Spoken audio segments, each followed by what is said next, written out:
평촌 신도시가 조성도에 있는 안양 지역의 주택은 지어진 지 어느 정도 됐을까요? 안양시가 주거 실태 조사를 실시했는데 평균 20년 이상인 것으로 나타났습니다. 그만큼 주택 노후도가 높아지면서 주거 환경도 나빠졌다는 건데요. 안양시가 지원 계획을 세웠습니다. 이창호 기자의 보도입니다. 30년 된 평촌 신도시와 만안구 일대의 구도심입니다. 건물 높이의 차이만 날 뿐 외형은 별반 다를 게 없어 보입니다. 그렇다면 안양 지역의 주택은 지어진 지 얼마나 됐을까? 주거복지 기본 계획을 수립하기 위해 주거 실태를 조사했습니다.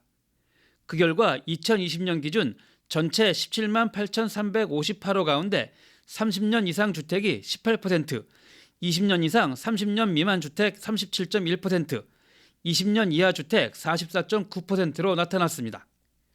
주택의 평균 경과 년수는 21년으로 20년 이상 된 주택이 50%를 넘었습니다. 안양 지역의 주택들은 지어진 지 오래된 건물들이 많습니다. 그만큼 노후도가 심해졌고 주거 환경도 열악해진 상태입니다.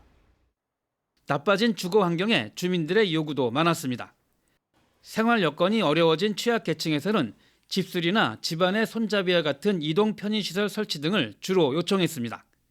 지난해 폭우 피해를 입었던 터라 침수 방지 대책을 수립해달라는 의견도 많았습니다.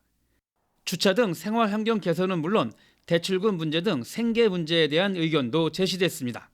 가장 이제 주민들이 요구사항이 많은 게 주차 공간이 부족하다는 것 전렸고, 그다음에 이제 반지하나 좁은 평형들에 대해서 이제 너무 공간이 협소하다라는 부분, 대출 관계가 좀 어렵다라는 문제가 있었고, 이제 여름에는 이제 폭우 때에 비가 오면은 많이 침수되는 문제로 해서 시 차원에서 좀 대응을 해줬으면 하는 바람이 있습니다.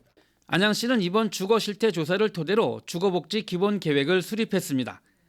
모든 사업은 하반기에 설치되는 주거복지센터에서 맡게 되며 내년부터 예산을 편성해 연차적으로 추진할 계획입니다.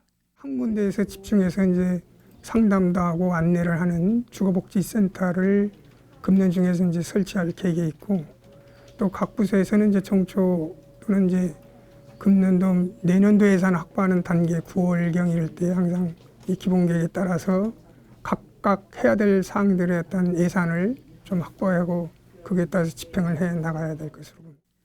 안양시의 주거 실태 조사는 지난해 4월부터 올해 2월까지 10개월간 진행됐으며 취약계층 1,000세대를 포함 모두 2,000세대를 조사했습니다.